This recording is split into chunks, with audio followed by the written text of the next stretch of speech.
like for this to be a little more club than presentation. And what we plan to do to sort of manage the number of people we have today, yay, is Catherine and I will chat for a bit, and then we will, I have some questions for her. She has some things she wants to talk about. We asked for people to submit questions when they registered, and I have some of those, so we'll do those. And then if you could, as we go, type in chat if there's anything else you want us to address, and we'll try to open the floor back up and the video back up after we get through some of that. So I'm hoping that's amenable to everyone. So Catherine, how about introduce yourself, please, and just tell us who you are and what your interest is in this. Sure, I'm Catherine Lombardozzi. I am a consultant in this space. My consulting practice is called Learning for Learning Professionals, and I like to say that's basically what I do. I do development programs and coaching and training programs for people who do learning and development, primarily in the corporate space, but also in the academic arena as well. So that's really what I do. I do a lot of writing, a lot of coaching, a lot of workshop preparation, that sort of thing. And so that's what keeps me busy day to day. I also have a pretty big portfolio of academic teaching. So I teach in graduate programs in our field as well.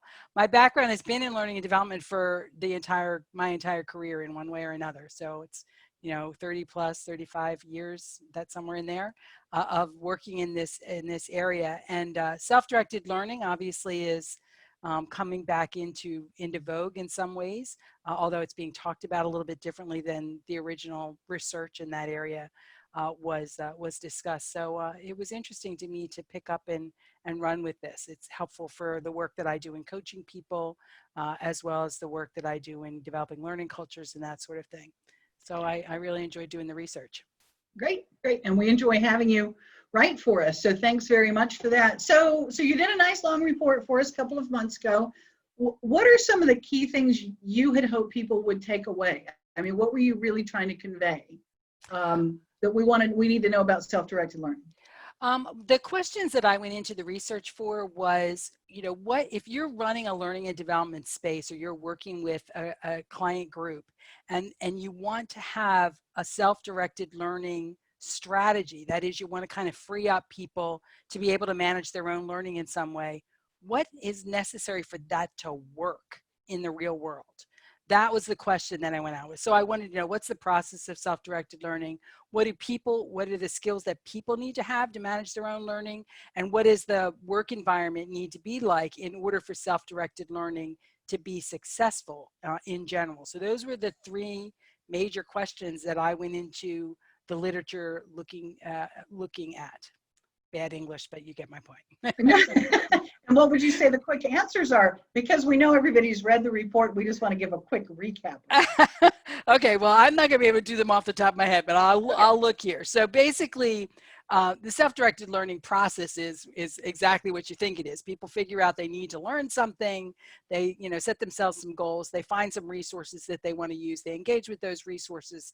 They decide whether or not that was enough, or they need to look for more. If they need to look for more, they go looking for more, and they keep doing that until they feel like they've learned enough in their estimation for whatever it is that they were trying to do, and then they'll move on to something else. So it's really a very standard kind of a process. But if you look at all the steps in there, you can really quickly see there's a lot necessary for that to work, right? So first of all, you're developing your own goals. Do you know what you need to develop? Do you know exactly what skills are necessary for whatever it is that you're trying to do? Maybe you do, but in some instances you may not be very clear on what the skills are, right? So that kind of thing can be really important. Can you find materials and vet them? Are you looking at materials that are old, or that are old isn't necessarily bad, let's say outdated? So things that have been kind of eclipsed by more recent stuff, or are you looking at stuff that's really engaging and interesting, that's really going to be useful to you? So trying to find the right things to look at, that's another skill that people need to have. Engaging the social aspect of learning is another skill. People think self-directed learning is something you do all by yourself, but it's not. A lot of people do self-directed learning by talking to other people, right? And that's a skill to network, to engage people, to find the right folks who've got the expertise that you need. And so, the list that's in the report is what I called wherewithal, which I just thought was a cool word, but it described the things that you need to have, and it's the ability to self-assess, resourcefulness, planning skills, a whole set of learning skills. You have to know how to learn on your own, self-efficacy, believe that you can learn, and just motivation or drive to learn something. Those are the things that have to be in play for you to be able to do that. And then from the organizational point of view, it was things like making sure people have the time to do it, making sure that you're introducing them to the right people. You can facilitate interaction in your organization. You can create curated resource lists for the kinds of skills that are necessary in your organization, so that when they go looking, they're not using Google, they're instead using your own LMS to find really good resources in those areas. So those were some of the things that came up on the organizational side. Yeah, listening to you talk, I know from my own experience, there are a good many, particularly I think classroom trainers, but also e-learning folks who, when they hear the phrase self-directed learning, automatically think that means cutting the training department out, or we're going to be out of a job, or they won't need us anymore. And it just seems like there's an awful lot, based on what you just said, there's an awful lot of opportunity there for somebody who wants to get involved in helping us grow better learners, like the curation that you talked about, like helping people find things, like helping people develop more self-efficacy, and that kind of thing. Do you have any other advice for those of us in the business for how we can support learners who want to become better self-directed learners? Did I say that well? Yes, you did. You did. And I think you named some of the most important things, right? So I do think, initially, the last few years, a lot of people have been talking about the idea of learning and development, people becoming learning concierges or learning coaches. Yes. Yeah. Which is I love that idea. I love it. I love it too. But if I had stayed, I will just say, if I had stayed in my old job, I left state government because I had exactly enough minutes to retire from it. But if I had stayed, I would have morphed my job to a learning concierge role. I think I'd have been really good at that. It would have really suited my skill set and my interests. But I hope maybe somebody's picked up that mantle since I've left. Yeah, I think I agree. It's a really interesting idea. It's really hard to scale it. It's really hard to scale it. I got that. I got it. Oh, you do? I'm glad you do. I could have had deputy concierges. Well, yeah, exactly, right. So it's just hard to scale. That's all. So, but there's a lot between having a freely available learning concierge for everybody in the organization and only doing formal learning activities, right? So. The idea of looking at the organization and what are some of the most important skills for people to be developing within that organization. You ought to know what those are. So those are the areas in which you really want to make sure you're doing some good curation and making some good tools available, opening up the space for people to support one another. So what is your internal social network like? What are the tools that you can make available so people can share with one another and help one another, both synchronously and asynchronously in the organization? So those are some of the things that I think L&D can do to support. And I think you really have to advocate this learning culture idea to make sure that people have the freedom to do some of this. I think the biggest thing we can do is try to find a way to get people some time, because the idea that people will just learn in the snatches of time that they have in between, crises on a daily basis it's just not reasonable. It's not reasonable. So can we give people a certain chunk of time every month or whatever? And there's lots of ways to do that, but you have to think through, how do we get people time to be able to take a step back and do the learning without necessarily giving them a day to take a training class on something. I'm having a recovered memory that Jane Hart asked that or reported on that a couple of years ago, that the number of organizations that didn't even give workers an hour a week to do something on their own, to work on themselves. And I think, looking over the registrant questions and my own list of questions, I think that was a big one. It was like, where does self-directed learning in theory, all the stuff we're talking about, how it ought to be and how it should be and could be, how does that intersect with the reality of a busy employee who's in a job role that just keeps them busy all the time? I mean, where does it happen? You want to say more about that? I'm going to look at chat while you're talking, but you all, I'm not looking at TikTok. I'm just going to go look away and look at chat. The short answer is it doesn't happen. I mean, that's the worry. You can't assume, or you can't give people no time and then expect that they're going to learn. Then you're saying they're going to do it outside of the workplace. But we have lives outside of the workplace. We're supposed to be citizens and parents, and and we have ukulele that we want to learn. I mean, we have things we want to do. So you can't expect that they're going to do all of their learning off their hours. So you really do need to give them time. I think that's one of the big challenges, and one of the biggest things that I think L&D leaders can do is to try to advocate for some more of that. I remember working with a client group. We were doing some development work with their project managers. And one of the things the person said to me was, well, one of our challenges is that they are scheduled for 120% of their time. I'm like, they're scheduled for 120% of their time, and yet you want them to learn a skill that they don't have. Where are they supposed to do that? Right. When you've already overloaded them? I deliberately overloaded them. A couple of things. First of all, I've got, David Kelly can address this. I don't know if the doorbell sound is because every time we're hearing somebody coming into the room or somebody posting in chat, but my dog is going to lose his mind. That's funny. I'm not hearing that at all. I'm hearing it. Well, I think it's also coming through my speakers because I got my computer up. But a couple of people, while you were just answering, talked about the role of culture, and I think that's what all of us are always up against. I worked in an environment with a boss who was very supportive of us learning. So they paid for 9 years of graduate school. I was in a situation where I had a lot of encouragement, but I know people who have basically been told, you're on my clock 8 hours every day, all the time. Tough. If you need to learn something else, you can do it on Saturday, right? Mm-hmm. So some of the questions we had from participants, and 3 of them, we didn't get a lot of answers to this, but 3 of them wanted to talk about tracking. How do we track self-directed learning? One of them was saying, and how do we tie that? Do we vet that? Do we talk about it at performance reviews? I have my own answer to that question, but I want to hear yours. Let me go first. Yeah, you go first. It's your report. You go first. I'll let you.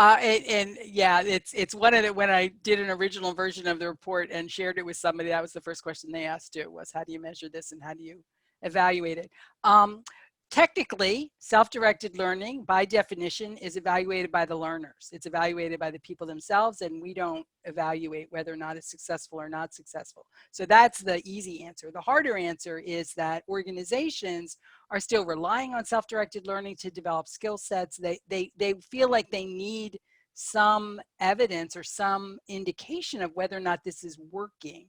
And so the thing that I found that I thought was most useful was work from a consultant by the name of Emma Weber. I believe she's in Australia.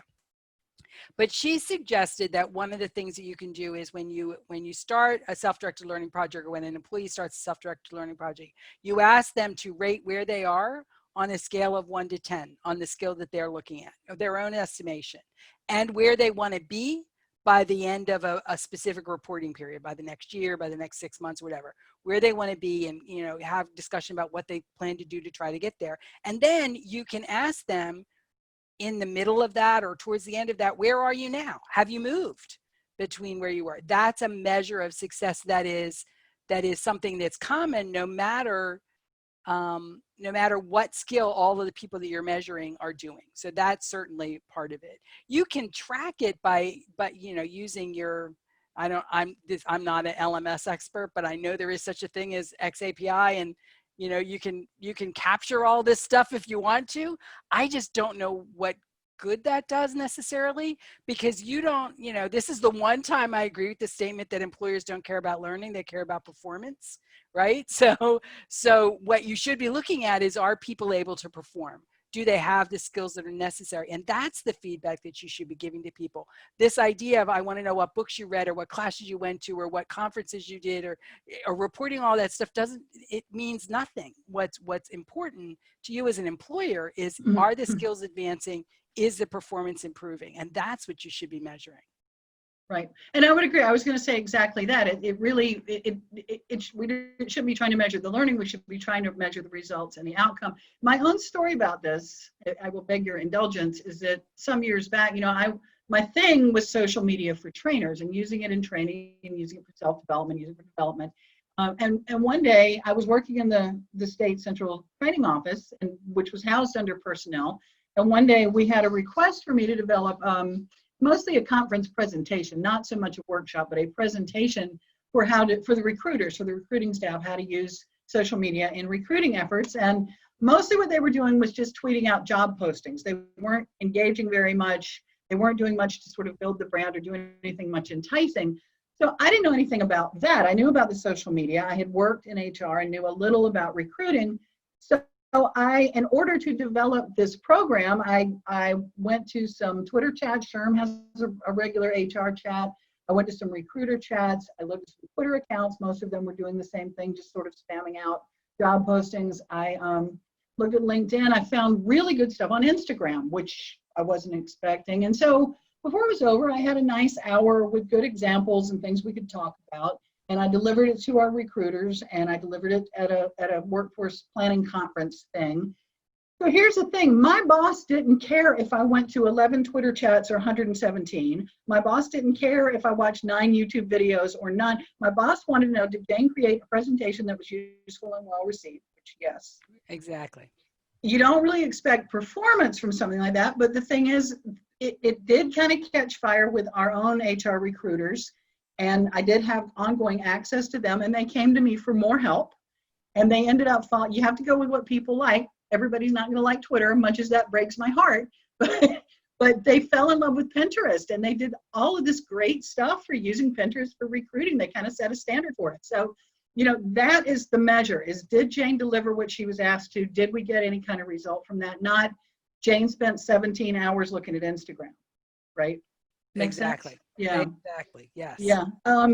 So let's see, we have some other questions, and some of them are actually repeated in chat, the same sort of question. What do we do to help people feel motivated about doing this? One of the questions in particular, somebody said, what do we do about the idea that people won't read? How do we encourage people to want to self-develop more? What do you have to?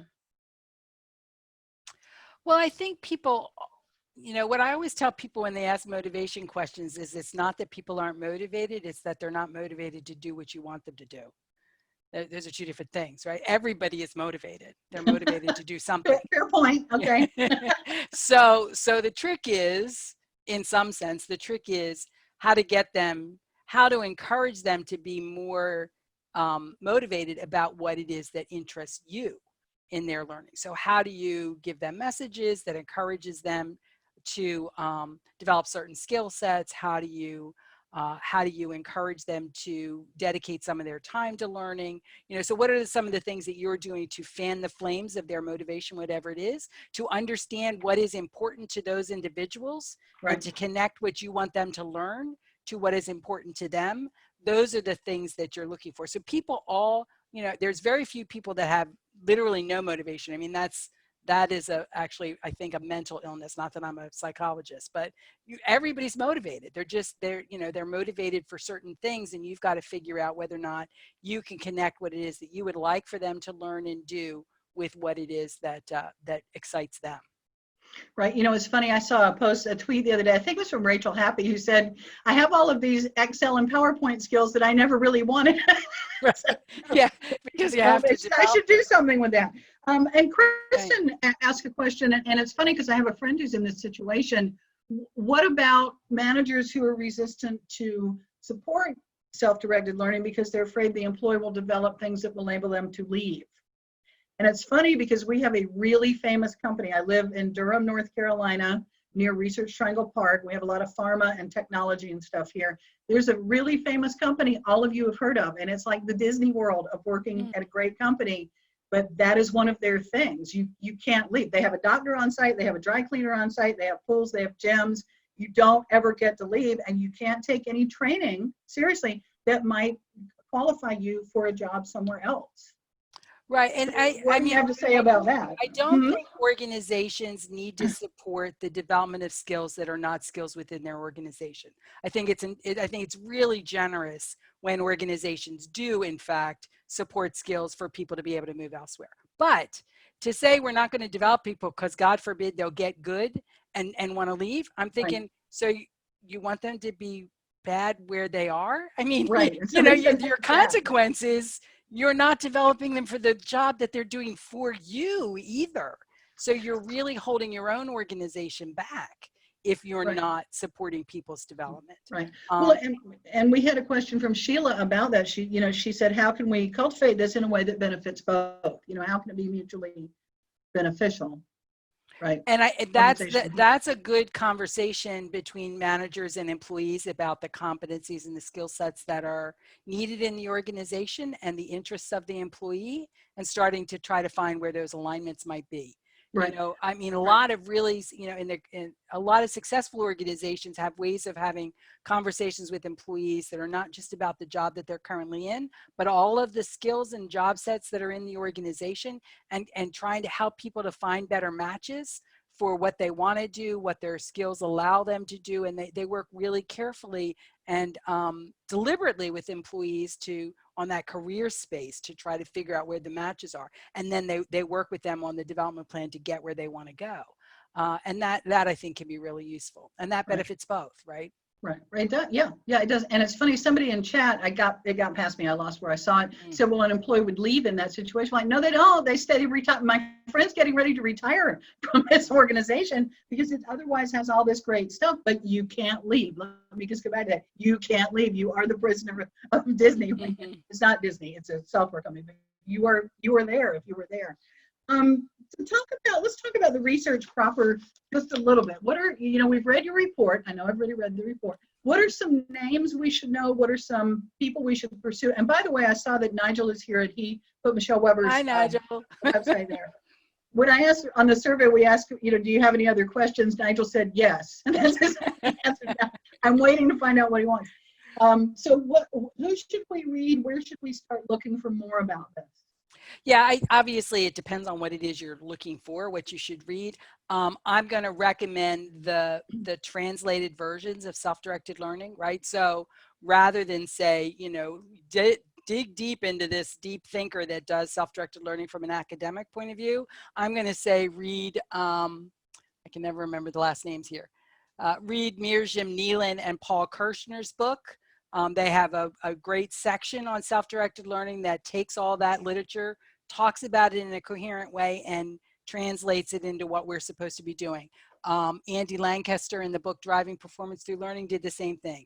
A chapter specifically on self-directed learning that really kind of moves those things forward. So I think those are really useful resources. If you really want to delve into the literature on self-directed learning, what I would do is look for resources that summarize the literature writ large, right? Rather than a particular thinker. Right. Look for lit reviews. Yes. Yeah. So you're looking for on textbook size, you're looking for anything by Miriam, either the adults or learning in adulthood book or the adult learning book. Both primary author is Miriam, and it's Miriam and Caffarella, or Miriam and Biarima. The Miriam Caffarella book is in the report. There's a chart at the bottom that says, here's the references you should read. And I think I also referenced a practitioner resource from Pat McClagan. The Unstoppable You book. I thought that was really interesting. It's very practitioner. It's actually directed at learners themselves. So it's really useful from that perspective if you're trying to build that up. The other person that I didn't put in here that I think is really good in this space is Arun Pradhan. I'm not sure I'm pronouncing his name correctly. Mm-hmm. He's the consultant out of Australia as well. And he has an app called Learn to Learn, and has written a lot in the Learning Guild and in other spaces about learning agility. And really good stuff, deep thinker in that area. So I really like what he's got to say as well. Right. I'll tell you what, we're recording this. We're going to upload it later. I will try to compile some of those additional names and get the spellings right, because I'm not sure I got Nealon spelled right. I'm not sure I got Brennan spelled right. But one of my interests is how you approach. I throw out a topic like, do you want to write something on self-directed learning, or I want to write something on learning styles? I mean, where do you start? How did you approach this? What did you think you would find that you did not find, or what did you find that you were surprised by, or just what about conducting the process of writing this report for us? Well, one of the things I want to say is that there's a tremendous difference between writing an academic literature review and what I did. So in academic literature review, you would go looking at every single research study that you could find with self-directed learning in the title and try to make sense of it as a body of work. That is not what I did. What I did was I went looking for the people who already did that. I went looking for the literature reviews that already summarize that material, and those were the things that I was most interested in. I also go into the literature with a set of questions. So these are the questions that I have, because sometimes you're not looking at the literature in self-directed learning, you're looking at the literature in learning cultures, or you're looking at the literature in learning organization, because it has something to say that's useful in this space. So I will often go in trying to find the answer to the practitioner question that I have, and look for research and case studies and other kinds of things that address that particularly. What I found surprising is there's not a whole lot of, I'll say this carefully, I didn't find, could be my fault. I get that, yes. Yeah. I didn't find a lot of new literature on self-directed learning. You know, it's not that it's not being written, it's all very discrete studies, which are useful in their own way, but it wasn't what I was looking for. So it's not a topic that seems to be bubbling up as much as it did back when Knowles was writing about it. And I mean, there's a whole litany of people in the 70s and 80s, right, who were writing in this space. That isn't happening now. But what I did find is things on agency at work, which is, you know, a big topic. I found stuff on hutology, you know, self-determined learning, which is a similar topic, but not the same thing. And so that was kind of a hot area that people were talking about. A little bit more on informal learning. I think there's a whole new advances in developing human resources. Yes. And informal learning that's coming out in reflection. So, I mean, what's interesting about self-directed learning is when you ask yourself, what do you need to be good? And really, you need to know all the literature on learning. You need to know social learning. You need to know informal learning. You need to know experiential learning. You need to know digital learning. All of those areas are going to help you be good in self-directed learning. So I had to do some like paring back and saying, okay, I'm not allowed to go there. I want to try to focus on what this literature says. Right. And someone, Donna Setzer in chat, especially said what you did was very practical, and we all appreciate that. I think that, you know, getting that there's a difference between what workplace people need in order to apply information and what academics are looking for in some of the more detailed literature. There is a difference, and it's one of the things I've been trying to address. So that is what I had planned for today. We're at about half an hour. And I don't remember, David, did we decide we could open up microphones? What did we decide we could do? Where's Mr. Kelly? We decided that we could do that for you if you wanted to, Jane. I tell you what, let's do this. How about holler in chat or raise your hand if you want to talk. We don't have everybody on video. So does anybody want to talk? Guy or Connie or anybody? I love the comments in chat, folks. Thank you so much. First of all, thank you for people who are putting links into all the stuff that I've said, to Jaff for endorsing me as a professor. That's lovely. Thank you. What do you do if somebody in the organization lacks self-actualization? You know, I would just answer ahead of Catherine. I don't know that that's going to be my problem completely if a human doesn't want to advance or doesn't want to improve, and a manager isn't willing to help me get them there, which is, you know, if they're stuck in a role, if the culture isn't going to reward them for improving, if they're getting, and here's the thing for those of you who've ever worked in HR, is the problem employee you keep hearing about who has a file full of outstanding performance reviews. There's that person. It's always kind of interesting. I don't know that it's our job to make people want to be motivated, but somebody did mention it in chat.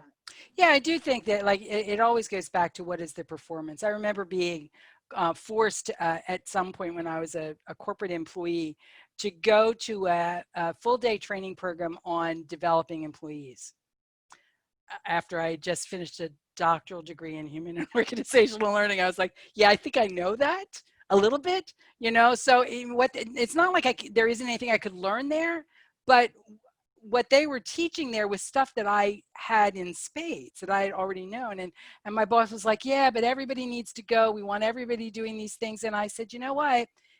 my 3 hours or 6 hours would have been better spent reading a new book on the subject and writing you a book report that says, this is how I'm going to apply the work that I'm going to do. It would have achieved the goal, which is making me a better developer of employees without making me sit through a 7-hour program, a 6-hour program that is covering material that I already know really well.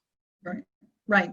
And, you know, I think here we're trying to get at the middle ground here. We've got, I mean, we've had questions about these employees are kind of off the charts, wanting to do nothing all the time but self-directed learning, or wanting to do stuff that will just prime them for to get out of the company. We've got people over here who are not motivated at all, not interested at all.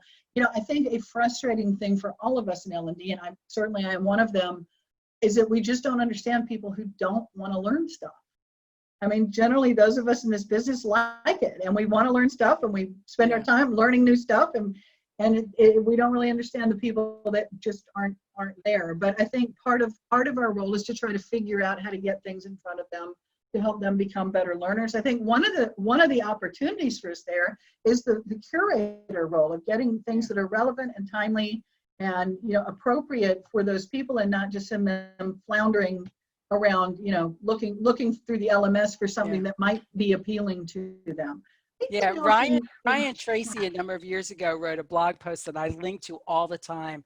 It was titled "They Are Not Like Us," and it was basically saying exactly that we can't assume that the people that we're working with know anything about how they learn, or are able to do those things. And it's frustrating to us as people who are designing learning. So for example, I teach a design thinking course for another professional organization that does 3 90-minute webinars, and then you're allowed to do activities in between.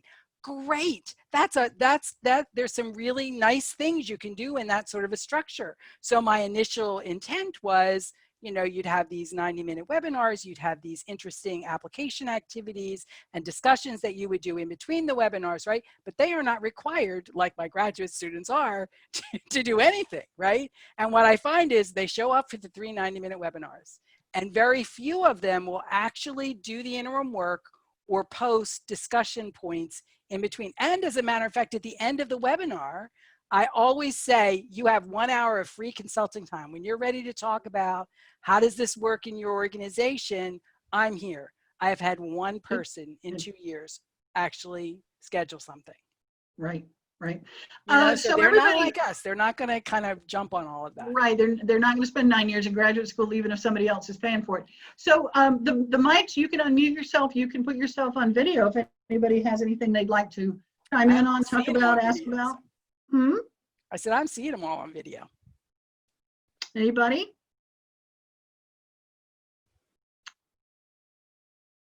Raise a hand or something. Jump in. People are saying they can't unmute, David. Can you check on that? Put any questions in chat then if you're not. Or put them in chat. I've unmuted. There you go. Okay, Nigel. there's Nigel. Hey, Nigel. You said you had questions. Yeah, I was so excited about the whole thing that I forgot about the questions. I'm so sorry. Just I thought, oh, this would be interesting. Then I forgot the questions.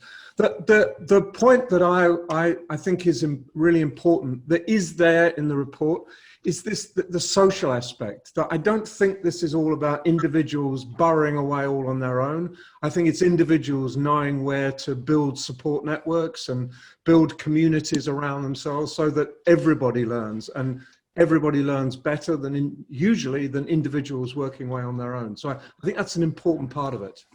Oh, I completely agree with that. And I didn't get to say this when we were talking about the people who don't want to read. That's okay. There's a whole lot of other ways to learn besides reading.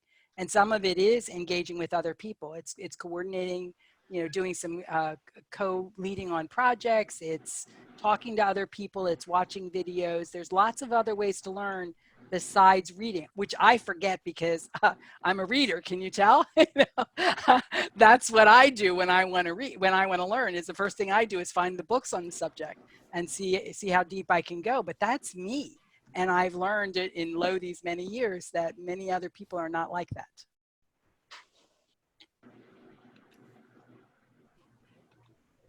Anyone else? It's funny, I see so many familiar faces. Thank you all for coming. I bullied some I of said you the to same make sure thing. we had a good turnout today, but it turns out I didn't need to bully very hard. Yeah, I Anyone said else? to Jane, I didn't want to have a party and have nobody come, you know, on a Friday afternoon in summer, but it worked out nicely. Yeah, I promised her we'd have a party. I promised there'd be a party, so. Anyone else? Oh, come on. Good motivation, good comments in chat. I think I just got unmuted. There you Yes. go. Hi, Hi, Julie. Julie. Hi, hey, yeah, so one of the big issues, well, there's two things. One is I think lots of organizations, you know, sort of at least talk about wanting to do this, but then don't have clear steps. And I'm glad that you've broken out in the research report, really broken out like the specific skills and kind of how can they support each one of those. But the other thing, I mean, I was talking to somebody in healthcare and she was complaining about learners not being self-motivated. And I'm like, well, you have a lot of compliance in place. Like they have to do exactly what they have to do, and you're regulating that and you know, granted, if they do it wrong, they can kill people. So I understand why that's in place. But I'm like, you do understand, right, that like these two things are going to fight with each other. You know, I don't want to do anything that I'm not specifically told to do because then I'll get in trouble versus that. So I'm curious what you've seen around that kind of. I know that's not exactly the self-directed learning problems, kind of one of the related problems, but I'm curious what you've seen about that. Yeah, where I would dig deep to try to get an answer to that question is in the psychological safety literature. So how do you get people to feel comfortable opening up or experimenting, even in those contexts where things can be really dangerous to experiment? And a lot of the research in psychological safety has been done in the medical area because of the issues that they've had there. So that's where I would look for answers. I don't know that I have them off the top of my head, but that's an area that would address that, I think. Good. Andrea is saying she's having trouble unmuting, but she wanted to just make the point that there are a lot of communities out there. Sometimes we need to help people find those, I think. Did you know there's a group about this? Did you know there's a chat about that? Did you know, right? I bet people didn't know there were HR recruiting chats on Twitter till an hour ago. But she also mentioned particularly Yammer or other external places you can find communities to join. And that can help. You know, being around people who are excited about learning something can help with some of that motivation stuff we've been talking about. Right, and sometimes you need an accountability partner. Some of the consulting clients that I have that I'm working with on their self-directed learning stuff, it's just having somebody to report to. Their boss isn't the one that's going to help them to think this through or care as much as they do about what they're trying to do. So they engage me to kind of be the person that they can say, here's what I'm doing, here's what I'm learning, here's what's next. And I can help them with those kinds of questions too. Like what should I be looking for that I don't yet have in my list of resources? Okay, now somebody's unmuted and we're hearing your phone call. See, this is the chaos I was welcoming. Hey, this is Donna. Hi, Donna. Okay, great. I do work in healthcare, and I work with public health. And what I at first thought our issue was motivation, but I did some kind of formal research on this and really have learned that it's more of a persistence issue. So they're getting pulled away into the clinic all the time, right? So 8 to 5, you know, they're on the floor, on their feet and that type of stuff. And they're interested in developing their learning, but they're struggling because even if because we even have them like work with their manager to kind of find a good times and if they can do this from home or whatever it might be. And there's that pull, which you talked about a little bit about what has to get done right now versus what they want to do, and staying with it, persisting seems to, for us over and over, because there's not a grade, because they're not paying for it, it's like hard to stay with it. So this has been great. I loved reading your paper and plan to share. I've already started sharing it with others. So thank you. Well, Oh, great. Oh, that's great. Fabulous. Fabulous. Yeah, I'm not sure I have any additional comments to that. That's just a nice endorsement for the kinds of ideas that are in there. But really, you know, it is a challenge. We live in a world where this kind of it is for me, as well as I'm sure for all of you who are dedicated to learning kinds of things. It's hard to keep things going. It's hard to keep things top of mind, and we have to live with the fact that sometimes things change. You know, that's the beauty of self-directing your learning. You can say, this year I'm going to learn X, and then in March a pandemic hits and you're like, well, This year, I'm not going to learn X. I'm going to have to learn Y because We- that's going to be more important to me, and I'm going to have to shift gears. That's not a lack of persistence. That is, facing the realities and understanding what is the most important thing for you right now. It's like there was back when MOOCs were really hot in massive open online courses. Were really hot in the 2010s, 2012s. People were so upset about the fact that people didn't, quote, finish them, right? They didn't go in and do all of the activities and read all of the things and watch all the videos. No, because people went to MOOCs like I did. I signed up for dozens of MOOCs. I just went to pull down, specific things that I thought were interesting, to see what readings and videos they were assigning so that I could have those as reference points for when I actually needed them. So yeah, so from a self-directed learning perspective, it was great. I decided what I wanted. I decided which aspects of it I pulled down. I decided when I was done, right? I didn't let them decide for me every step of the process. And that's nice. I wish some people, I know that this will never happen, but I wish some of my graduate students would do that, because they can be so intent on doing every little thing that's assigned in the course. And I'm like, you're a graduate student. What do you want to learn? Tell me, Right. tell Right. me what's working for you and what isn't. And we can work with you on doing something slightly different if that's going to be useful to you. Don't get yourself looped into my structure of the course if it isn't what you need from the course. We have to negotiate that. Right. Speaking of your graduate students, we have one here. Jeff is here and he asked to be unmuted, so I'm guessing he has something he wants to talk about. Okay, there you go. Hi. Catherine, Hi, good to Jeff. see you. Yeah. Is there a model organization right now that supports employee development? And the reason I ask is we used to always go and reference GE and Jack Welch, and on their website, they used to have a section just dedicated to their employee development. And it's funny you mentioned Amy Edmondson, psychological safety. We would play the video of her and her fellow professor at Harvard talking about Jack Welch and GE. And now today, GE has really suffered financially. So is there a 2020 version of a company to look towards as a model for supporting employee development? Yeah, I think it would depend on what you're looking for. So I don't think there's one answer to that question. Mm-hmm. In which book was it that I read? Might have been Nigel's book. Nigel, did you write about WD-40? Yes. Okay. So in Nigel's book, Nigel has a bunch of case studies of learning organizations, and I thought they were really useful. His book was called Workplace Learning. So I think that could be really helpful. And so that for WD-40, it's more of a learning culture idea.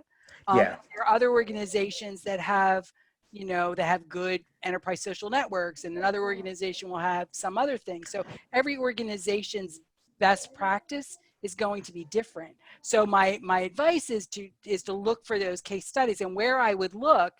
Michelle Ockers is doing a podcast called Learning Uncut. She does fabulous interviews with people doing real, on the ground work in L&D, and you'll get ideas from those kinds of things. So that's one of the many podcasts that I would definitely recommend. Yeah. And the work of the Chief Learning Officer magazine, they do a profile every month, of an organization or a Chief Learning Officer, but you can kind of read into that. That's where I get my case study information. Okay, good. To give me some ideas about what might be useful.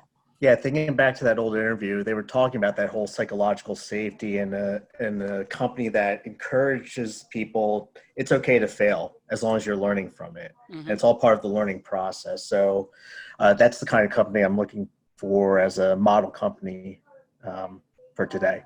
So thank you. Mm-hmm. So we're 45 minutes in. We didn't really, we had planned for this to go somewhere between 30 and 30 minutes and an hour. I would just say if you need to leave, our feelings will not be hurt. If you'd like to stay, and Catherine and I are both here, we're happy to. I would be interested to hear what you think about this format, about this idea, whether this worked for you, whether you have suggestions for how to run it differently. Also, I will tell you before you go that on the August 14th, Friday, August 14th, Megan Torrance will be here to talk about her report on what the data from our membership said about the after effects of COVID-19, about how organizations are responding, what effects there have been on training programs, on the kinds of training delivered, on the budgets, on the staffing, that kind of stuff. And hers is much more mathematical kinds of data, but she'll be here in a month to talk about that, and that's Friday the 14th. And I'm interested to hear what else you'd like to do. I've kind of, based on the chat, thinking maybe we ought to pick a book and sort of talk about it between now and the next time. It looks like people are really hot for Scott Young's book. So if you'd like to pursue that idea, just, you know where to find me on the Twitter, and we can, I'm happy to use the hashtag for other things in between sort of formal scheduled stuff. So anyway, thank you all for coming. And if you want to stay, we can stick around for a while. Catherine, thank you very much. You're welcome. I put my website address and my email address in chat. Happy to hear from people if you want to take this conversation further or talk about something specific. It was a lot of fun to write the report, and really fun to hear what you guys are getting out of it and what kind of gets you going. That's just so nice to know that it resonates and that there's some useful information in it. So thank you very much. I just want to respond to Chad Lowry in particular, who asked to solicit questions in advance. We in fact did that on the survey, and Chad Lowry does not remember. But he answered that question, but I can take that up with him in a sidebar. We did ask on the registration form whether you had any questions, and a lot of people said not yet, which confirmed my belief that everybody had in fact read this report before they signed up. But yeah, we did solicit questions. We will continue to do that. Great. Thank you all. So Catherine, what else you want to talk about while we hang out? Any other questions for her? Anybody else want to? Yeah, jump in if you like. I definitely, I'm happy to hear it. Some people said they needed to leave. I know Nigel's past his it's evening there. He's in England. Nigel, by the way, just did a great interview with Jane for their Learn Now TV show. So that was fun. We talked about the LXD report from June, from May. So Elena, did you have a question? Yeah, I wanted to ask a technical question, whether you know any tools that support self-directed learning, maybe use something for your own learning. I can give example from another domain, like Strava app for runners and people who exercise. I think a great instrument that many people love because it provides opportunity to track your results and also share it with community. My own experience with this was very successful. Mm-hmm. So I wonder whether you know something like that for learning. Well, I think it depends on what it is you're looking for. I mean, my initial answer is, goodness, use Twitter. You know, I mean, because that's where I learned so much is by following certain people on Twitter. So it depends on what you're looking for. The Learn to Learn app, which is by Arun Pradhan, gives you information on how to learn, which I thought was really good. He's doing that more at the enterprise level than at the individual level. So I'm not entirely sure if you can still download the app as an individual. That's what I have. It's really cool. So I like that. But then I think you're looking at sometimes the things that do RSS feeds. So the Degrees of this world and the I don't even know all of the tools, but there are tools that have content that they'll feed you on a topic. Sometimes that kind of thing can be a jolt for you. When I first started my business and I wanted to learn how to run a business because I'd been a corporate person my whole life, I signed up for all these newsletters and stuff. So I would get all these feeds from blog posts from marketers and all those kinds of things. That's really useful when you're trying to learn something. You just get those drips all of the time and things will come up that you hadn't been thinking about. So it's thinking through those things and just using whatever tools seem to make the most sense for what it is you're trying to learn. Just like you said, the running app is very specific for that. There may be other things for whatever topics you're looking for. And at enterprise level, Learn to Learn and anything else that is like focus on this approach compared to traditional LMS systems? I don't know. I would say I mean I could recommend if I knew specifically what you were looking for, but generally there's just too many options. There's lots of cool things out there. Sorry about that. Anything else? No, I don't know if anybody else was raised. I saw Elena kind of waving her hand. That's how I knew she had a question. I would like to comment and compliment Meg Bertapelli on that fabulous headshot. What a great picture. Cool. I am promoting Learnchat, by the way. If you don't join us for Learnchat, we talk about this stuff every week. Not quite so much the research, but the learning part. Tracy and David and I moderate that every week. Anything else? Anybody? Thanks, y'all, for coming. Thank you Appreciate so it. much. Appreciate it. Dave, will, can I have the chat? Could you send me the chat? I can't find the button that allows me to Yeah, copy it. I can export it and send it. Thank you. That would I'd be like great to because see there was that. so much in there that I didn't get to see. I'd love to see it. Yeah. Thank you for all of your comments and questions, and especially for your interest in the report. It makes it worth having spent those many hours writing. Thank you for doing that for us again. Yep. We're always looking for interesting voices, and one day David and I were talking, said we should do something on self-directed learning. And honestly, Catherine's name is at the top of that list. She's the first name that popped up. So if you know somebody who's got a real special expertise and has some experience working with academic data or with academic literature or knowing how to write up, we're talking about 20, 30 page reports, right? So get in touch, let me know. I'll see what we can do. Great. All right, thanks everybody for coming. Watch for the Thanks, hashtag. everyone. We'll talk some more. Thank you. Bye-bye.